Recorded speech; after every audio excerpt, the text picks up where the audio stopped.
Apple Card is the perfect card for your holiday shopping. You can apply on your iPhone in minutes and start using it right away.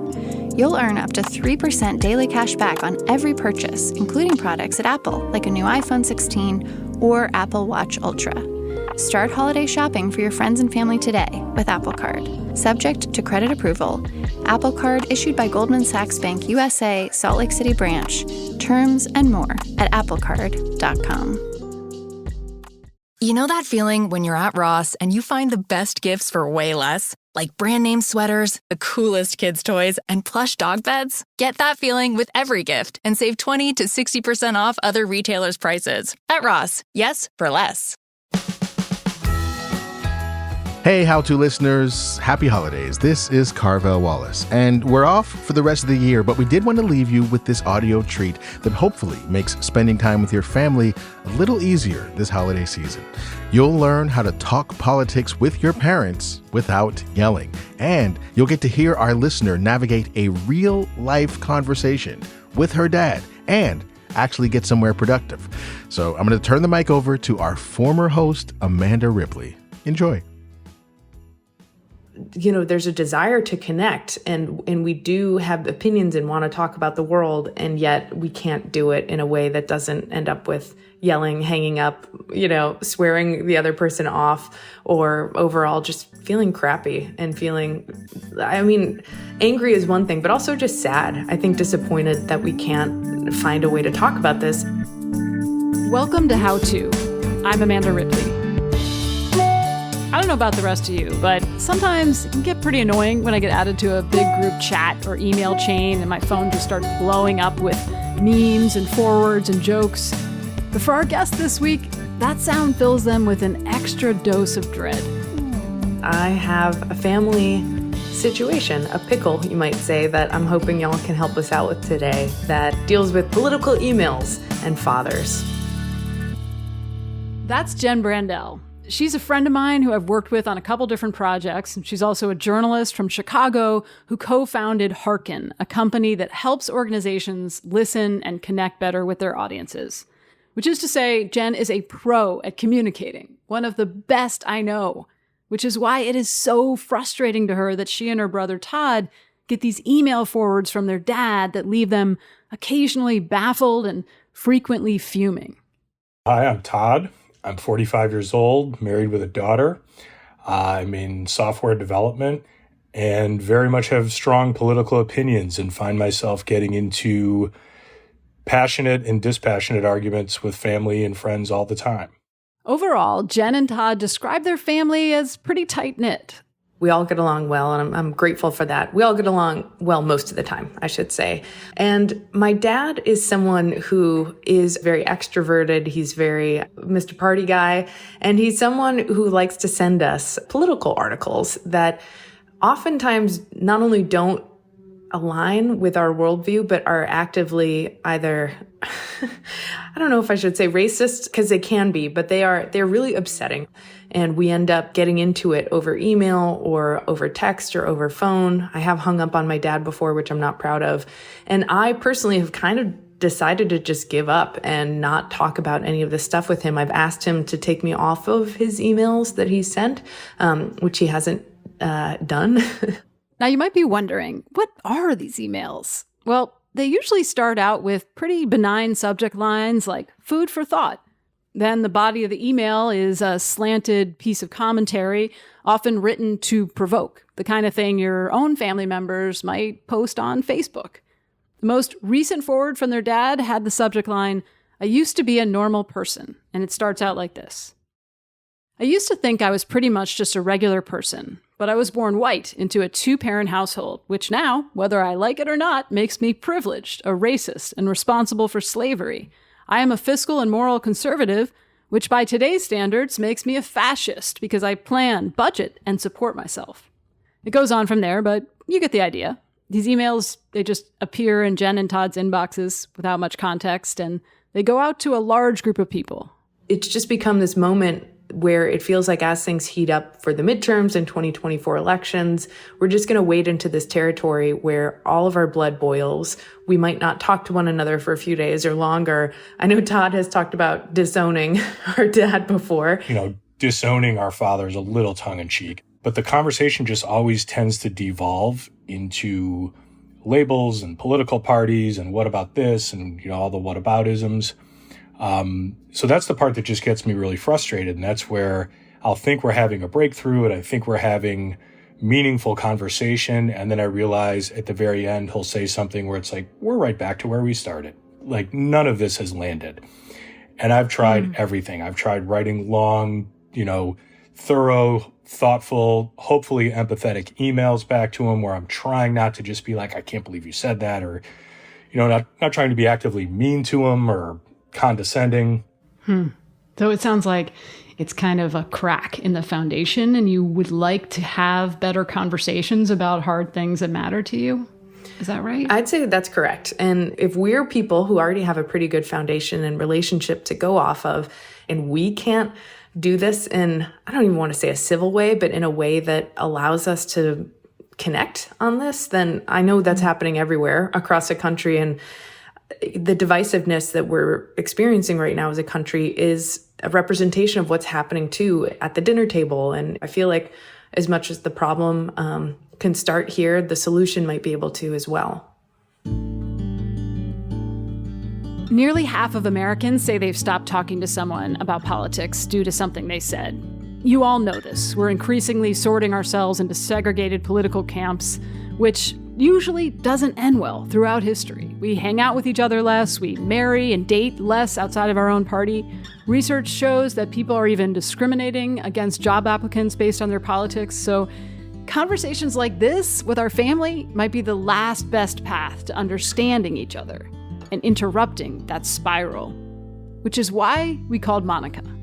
My name is Monica Guzman. I am a senior fellow for public practice at Braver Angels. That's a large grassroots nonprofit working to depolarize America. And I'm also the author of I Never Thought of It That Way, How to Have Fearlessly Curious Conversations in Dangerously Divided Times. Monica has helped tons of people to communicate across the political chasm in our country. And she knows from personal experience how hard and how worthwhile it can be. So we've tackled this challenge before on the show, giving listeners advice for talking about politics. And it was a great episode, highly recommend it. But this is the first time we'll get to actually hear the difficult conversation that results from all this coaching in real life. This is the first in a special 2-part episode where you'll have a front row seat to Jen and Todd's conversation with their dad, with play-by-play analysis from Monica. It's a really cool opportunity to hear what works, what gets a little messy, and how much more interesting conversations about politics could be when we get beyond the usual talking points and discover what it is we're really arguing about. Stay with us.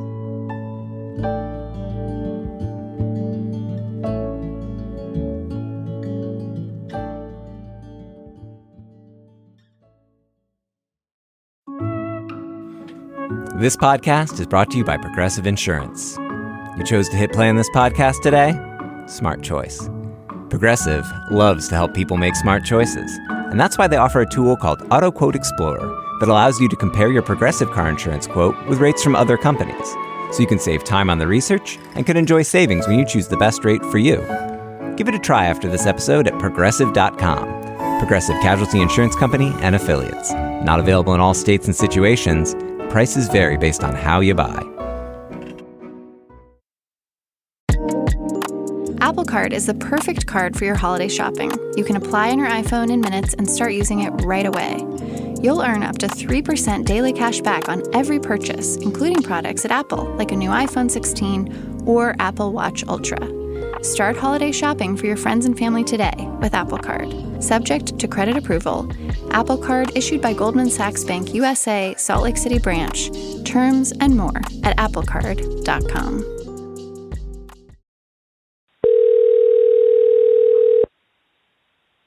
This Hello, call this is is Bruce. being recorded. Ah, okay. Can you hear me okay, Brucey? Yeah, you want a radio voice or what? No, That's okay. You can just be yourself. There's no live audience right now or anything. So I wanted to do this experiment that I was curious about and wanted to see if you might be game to participate in it.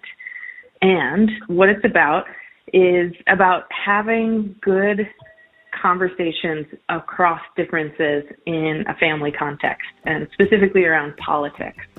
I have a couple of friends Oh boy, indeed. This is a bold move on Jen's part. Most of us would rather scratch our eyes out than call up our relatives and earnestly invite them to talk about politics.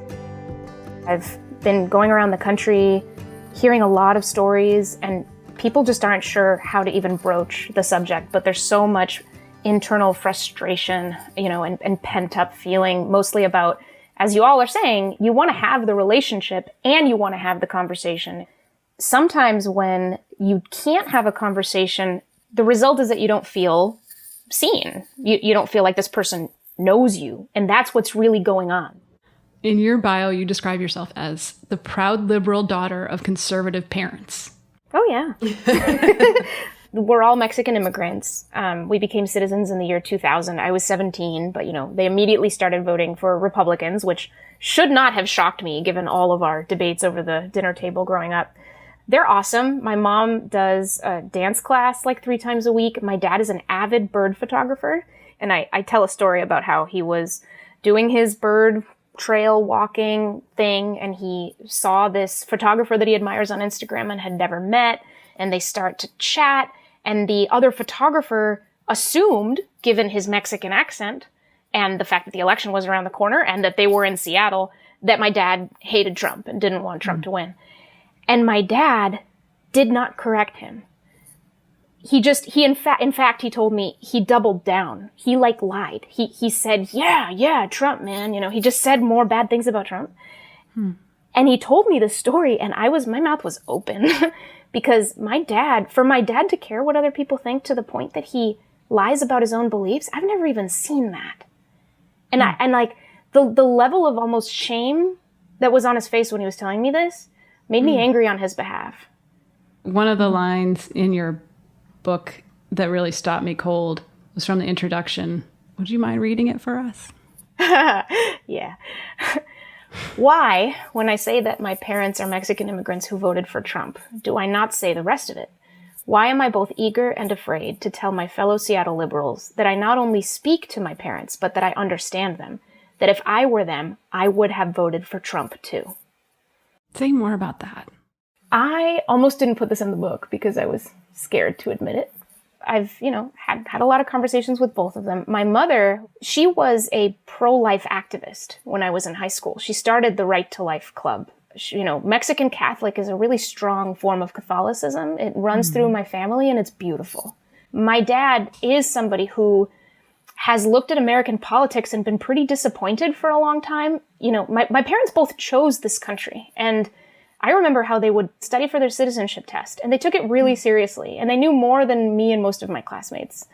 But before Trump, and this is going to sound like, brace yourselves, but before Trump, he saw so much dishonesty in politics, and what he sees in Trump is what we sometimes call authenticity. The man says what he means. To my dad, he does not play games. And there's a lot of ways in which I completely see what he means. I don't come to his conclusion that this guy is fit to lead us or anything. It's when I consider their biography and their values. First, their values are not bad, and their biographies are beautiful, and they arrived at the very different choice. It's hard to hold that much complexity in your head, isn't it? Yeah. It's hard to explain it to others. It's particularly hard to do. I've had some real tough conversations. We have yelled. I have walked out of rooms.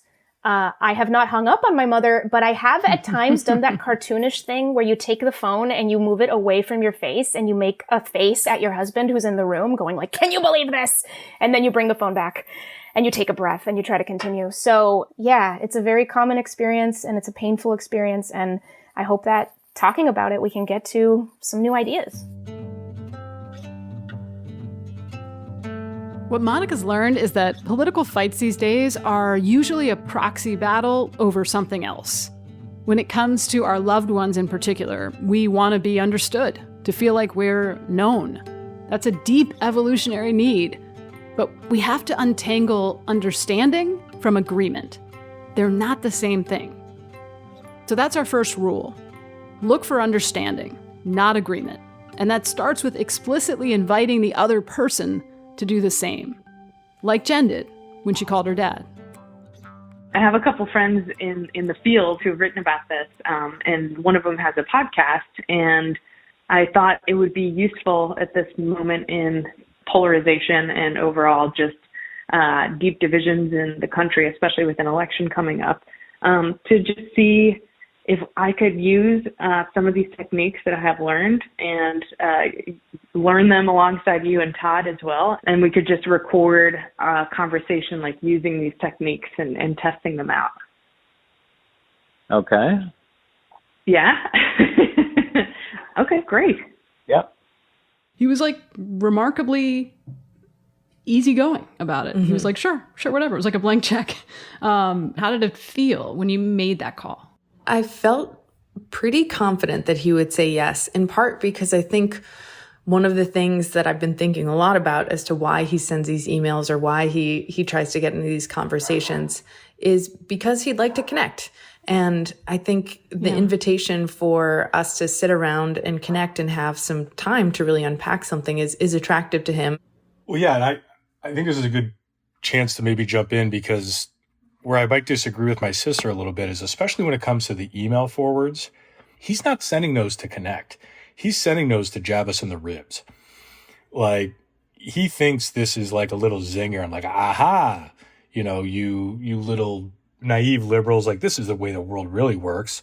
That's interesting because I feel like it is a jab in the ribs, but the ultimate goal is for us to write back, to call back, to in some way return his volley. And so he's just like throwing it out there. But I don't think he realizes that, I don't know about you, Todd, but my blood pressure rises and my hands sweat and I want to punch a wall sometimes when I read his stuff. And I consider myself a pretty calm and, together person. But some of these things... you should see some of the responses I've written and then trashed. So you said something interesting, Jen. You said that you're not sure that he knows that your heart, beat goes up and that you want to punch a wall. But Todd, you said, given that he knows how we feel, the fact that he sends us this stuff. So have you told him already how you receive these? Oh, yeah, he's well aware because often that'll spark a phone call. And Jen brought up an interesting point of like, maybe that is his way of saying, hey, I'd love to talk to you. And instead of sending a text or making a quick call, like, hey, let's catch up. How you been? He'll send one of these political email forwards and he knows that's going to elicit some kind of response.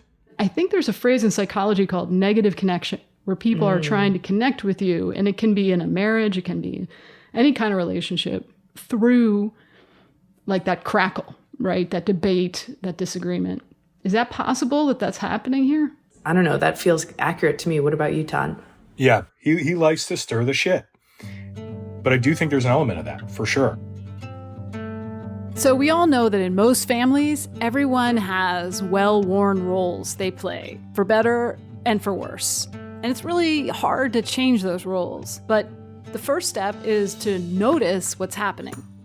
Braver Angels, Monica's organization, identifies 5 archetypes that people tend to play in families divided by politics. The sniper is a role, the gladiator, the gang member, the defender, and then the engager. And so we try to teach people how they can move from all those other roles into the engager role. These are roles not that you embody forever, but that you might play in a particular situation, right? Yeah, you can move around. But, like imagine the Thanksgiving dinner table. There might be someone who something political comes up and maybe it's from the sniper, but it's more likely from the gladiator who wants the argument for some reason, and so might be the one to prompt the whole thing.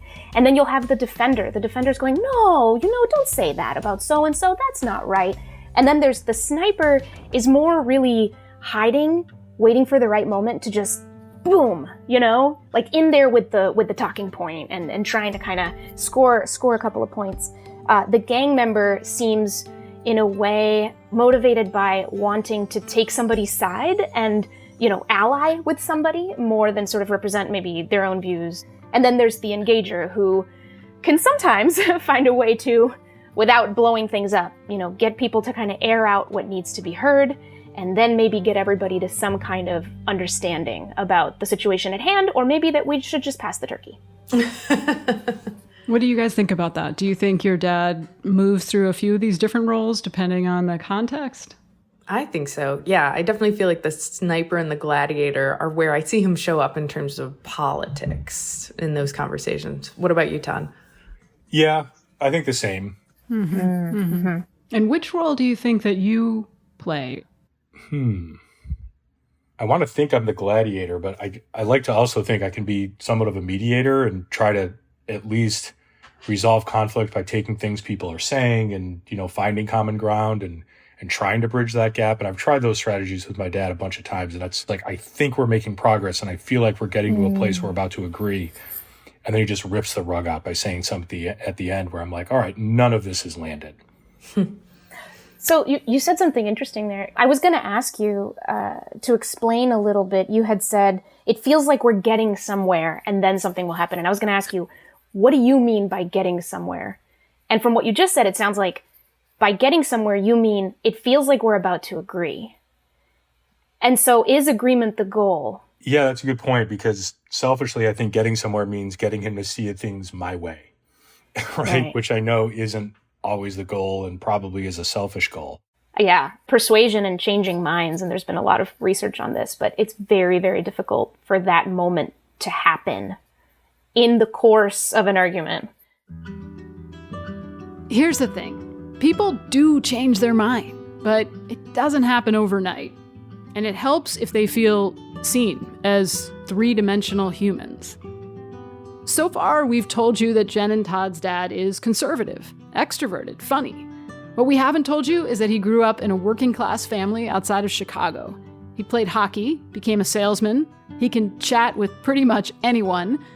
And when Jen and Todd's mom got sick with cancer, he became her caregiver. His identity became wrapped up as a caregiver for many years. Like, our mom was sick for a long, long time, was diagnosed with cancer when I was in high school and I'm in my 40s, and had been by her side and, fighting a horrible healthcare system like so many people who have loved ones in hospital care do. And his kind of identity had become like, I'm here to fight the man and I'm here to, be right. And, he was always the hero of every story with every doctor, every insurance agent and whatnot. But when she died, I think there was definitely a moment of recalibration of like, okay, well, what am I if I'm not this person? And then he's also someone who considers himself a real family man. And our family has been moving now. We've been itinerant, kind of spreading apart geographically. Yeah, I wonder if that's part of the identification as well. Did the way that his political provocations, what's been their peak? Or was there ever a time where he wasn't sending these emails? When did they start? I feel like the rise of Donald Trump aligned with the rise of my dad being more vocal and honestly, I think relating to him on some level, in that my dad likes to not think of himself as like PC and, thinks that is kind of a diss to call someone politically correct. And I think he liked the businessman narrative of like, I'll tell you how to run this country. And I think he appreciated, a guy of his generation, white guy kind of ascending from out of nowhere, because he's always kind of thought government and things are broken. So I think he really took to that narrative and maybe is still leading it on some level. So just as his purpose in life kind of faded and got more complicated, and as his family was kind of scattering, along came Donald Trump, and he felt this real connection, this real sense of being seen. And then that also led to more distance between him and his family. Is that right? Yeah, I think that's fair. I think to appease us, he would once in a while and be like, look, I don't agree with the guy on everything he does, and I don't think he's like a nice guy. But he did tell us that he voted for Biden, which I still don't believe. I think he just didn't want to hear it from us if he told us he voted for Trump again. That's interesting. What do you think of that, Monica? Oh man, I'm swimming with questions, y'all. I mean, first of all, I'm thinking of my own dad because it's very similar. I guess I'm conscious of the fact that he's not here, right? Yeah. And so we're making a lot of guesses about his motivations. I want to ask a lot of questions about where this comes from for him and how he views that tension between the poking the bear type thing, the poke you in the ribs thing, and the connection with family. And I wonder if he were in the room and we asked the same questions. Like, what do you think the problem is? What he would say? So we know that this is a question that would be worth asking. Can we all agree? Yeah. Yes. Oh, yeah. How would you frame it, Monica? What would be a way to ask this question so that it's hearable to him? Yeah. Well, this is where I think of, and correct me if I'm wrong, but you had mentioned that this conversation, you framed it to him as an experiment of can you have a good, constructive conversation about politics? I guess one thing I want to ask first is, are you also intending to deliver the message of truly how this has disrupted you and truly emotionally how you receive it? I feel like at the end of the day, it would be a win for me. And I'd be curious, Todd, as to what your goal would be, is not to change his mind, not have him suddenly be like, you're right. All these emails I sent you, they're terrible. And this viewpoint, it's reprehensible. I don't think that's going to happen.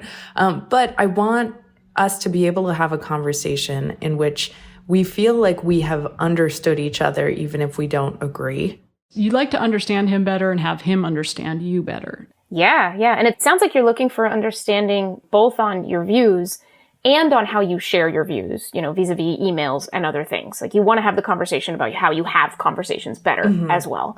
I would have another related but maybe slightly different goal is to get him to be a little bit more inquisitive about us and our viewpoints and how they came to be. And, instead of trying to feel like fighting fire with fire, and when we'll say something and instead of him feeling like he has to contradict it or come up with something that nullifies what we just said, be like, oh, that's interesting. And, have you thought about this? Or let me think about that a little bit more.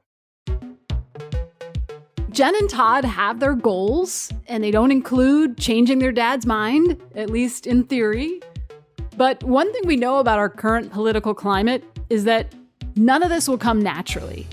You have to literally plan what you're gonna say and practice it, just like you would for a play. When we come back, our first dress rehearsal.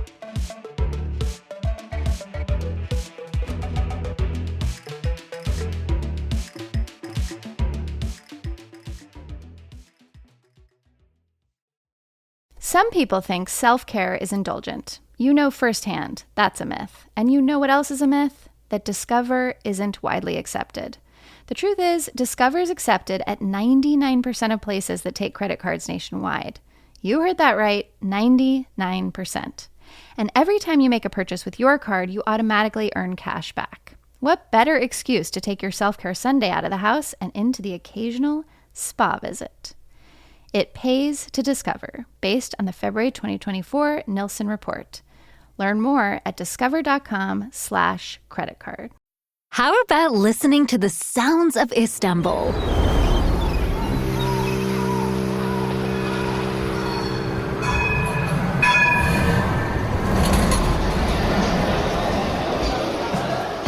Beautiful, isn't it? But you can't discover the coolest city in the world just by listening. Check istanbul.goturkiye.com now and plan your Istanbul trip today.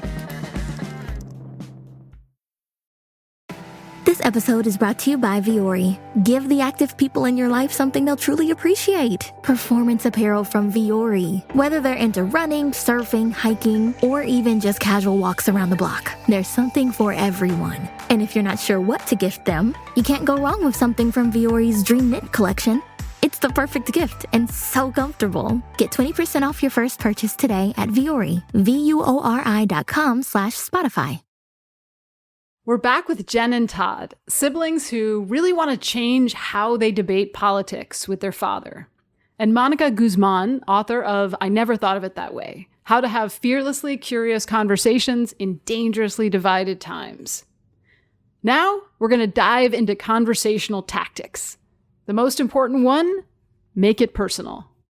when people become storytellers for a bit and they don't go straight into debate, there's a far deeper and richer chance for people to feel heard and understood. If he goes, well, did I ever tell you about that time, with my family when so-and-so, like 30 years ago? And he might just come out with a story you've never heard before.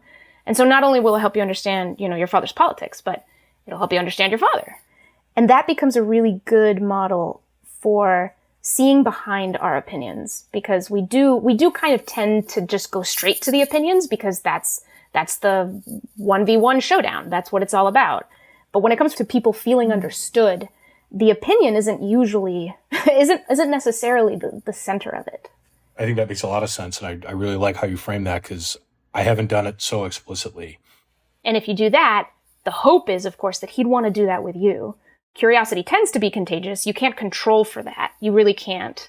But I don't know. I've seen it work over and over again. Yeah. I mean, so Monica, would an example of a question be something like, when did you first start thinking of yourself as a conservative? And like, how did your life experiences shape your political views? I remember maybe 7 years ago, I did this kind of like experiment where you call a phone number and they match you with someone who thinks differently than you politically. And that was the question. The prompt was, how did your life experience shape your political views? And the embarrassing thing was, I hadn't ever thought about it before. I just subconsciously assumed I had looked at all of the facts and seen the truth. Yeah. Yep.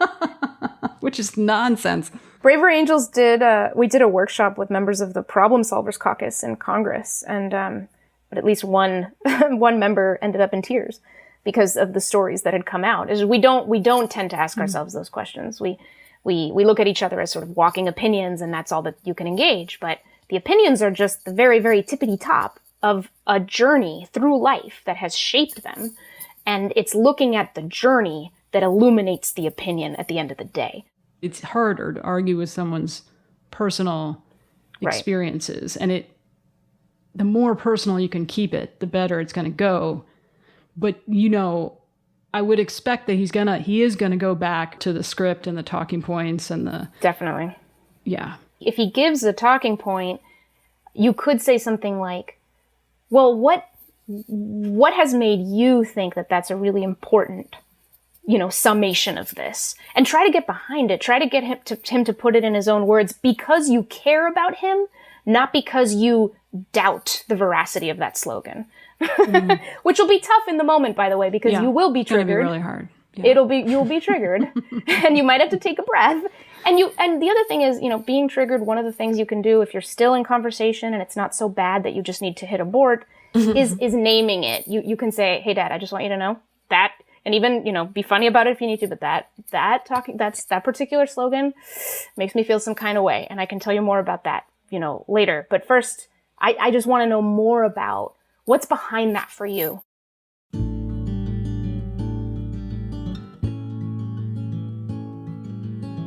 What would it be like to have this conversation without labels and buzzwords? What if neither of us said racist? But we could still talk about what that is, right? So you could define what that is, like be specific. And you don't have to say progressive or Trump supporter or like, what if you actually didn't have those labels to lean on? That's a great idea. That sounds like a challenge that I will try to accept. One thing that I have encountered a lot that Dad's done, I don't know if he's done it to you, Todd, but this kind of like the moment he feels up against the wall in some sort of an argument or that he doesn't know where to go, he'll just start talking about we must do this as a nation. We have always like our, brothers and sisters and, like he will just get really highfalutin and really abstract and talk about like we the people. And I don't know how to respond to that other than being like, who are you delivering the speech to? Like, what are you trying to tell me here? Oh yeah, the kumbaya vague platitudes. Yeah, that's his favorite escape hatch. Why is it an escape hatch? Why did you call it that? Because I like to pin him down and like put him into corners in an argument, and then when he realizes he's cornered, he escapes by just going to these vague platitudes. We all just need to get along, Like Monica, when you were talking about the different typologies of people in these family conversations, I was like, I want to add 2 more. One is the litigator, which Todd would be. And then I would be the ghost of like, I'm out of here. This feels totally unproductive. Yeah, well, you did say, I mean, you were pretty honest about it. You did say you're the gladiator, Todd, earlier. So, you know, and earlier you said, you know, maybe it's selfish to want to persuade him. And I guess, I don't know, Monica, I don't feel like that's selfish. I feel like that's very human, like very natural. I think the problem with it is it's not going to work. Right. And if it does work, it won't work in that conversation, especially if your identities are, you know, firmly opposed to each other. It could be, and hopefully, you know, you never know, that you're planting seeds in each other's minds that could grow into something later on. But the chances of that happening that quickly and then being admitted to by the other person are extremely low. But what ups those chances is lowering the threat level. So we've now got 3 concrete tactics. Get personal, drop the labels, and play the long game. I think that there is this sense that once somebody shares something that you believe to be completely unfactual, that has to be the end of the conversation, because your only choice is to correct them and get them to admit they're wrong. Or that's it, or you walk away, there's nothing more to talk about. And this is, I know, difficult. This is difficult, but I think that the thing to do there is to keep in mind that the conversation about what is true is not the only conversation we can be having. And here I'm borrowing from a friend of mine wrote a book called Why Are We Yelling? And he says that there's 3 types of conversations we have across disagreement. It's the conversation about what is true, the conversation about what is meaningful, and the conversation about what is useful. So when you get to a place where you clearly have different facts or different beliefs at the level of truth and fact, have the conversation about what is meaningful. You can still continue. You know, you can say, you know, I'll register the fact that I don't see it that way at all, but I want to know how you arrived at that. And then follow that rabbit hole as far as you're able. And you might get to some pretty interesting places. I have found it to be the case that, you know, false stories soar because people relate to something in them that's true. The thing I keep coming back to in my mind is human beings are not, in fact, rational creatures. No, none of us. Right. In all the work I do, everything's about curiosity, listening and helping people feel heard and understood. And I find it so difficult to do that with family. Like it is, I can do it with anyone else. I can do it with a stranger off the street. No, you are incredible at this. And I've yes, seen you you are. do it. You're like the best. Yeah. So I can see why you have an extra layer maybe of like, judgment about yourself, which is unhelpful, always unhelpful, right? If that's happening. Well, there's all that history and familiarity that like, this isn't a person off the street. This is someone you deeply know. Yeah. Yes, right. That's the key. I think we have no expectations of strangers, right. but we have a lot of expectations of our family. Mm-hmm. Yeah, and I think there's also, if you turn it on its head, something really beautiful about the cause of that. Like, I think we want to feel close to our family. And evolutionarily, it's really scary if there's a gap between us, a wedge that opens up, right? Mm-hmm. Yeah. Like we know that kind of thing registers in your brain just like physical pain. So one of the reasons it's so hard with family is because it is so important to you. Yeah. These are really good. How'd that feel, Jen? Yeah, that heavy sigh. I think it feels deep, and it just reminds me that at the end of the day, this stuff is not about what's right and wrong and what party and, you know, who'd you vote for and these people. It's at the end of the day about feeling connected, feeling safe, feeling able to be seen and heard and respected. I'm excited. Like I want to have this conversation so we can get to some of the real depths here in the family. And like you said, to feel closer at the end of the day and not feel like I want to push this person away because we just can't talk about anything meaningful without it getting immediately political. Next week, Jen, Todd, and their dad sit down and try to talk politics differently. Then a few days later, I'll get some insane right-wing email forward with no context, no explanation, no preamble. And I'm like, okay, we're back to square zero. None of this landed. maybe that's because you're taking it as that those are my beliefs. Because there's nothing to tell me they're not. There's no framing or context of the message. And that's somewhat by intent. Is it? Yeah. We're going to huddle up and play the tape, like football players after a game, to talk about the X's and the O's, the touchdowns, the fumbles, what worked and what didn't. You won't want to miss it. Do you have an awkward conversation your family really needs to have? Send us a note at howto@slate.com or leave us a voicemail at 646-495-4001. And we'd love to have you on the show. And if you like what you heard today, please give us a rating and a review and tell a friend. That helps us help more people. How To's executive producer is Derek John. Rosemary Belson and Kevin Bendis produced this episode. Merritt Jacob is senior technical director. Charles Duhigg created the show. I'm Amanda Ripley. Thanks for listening.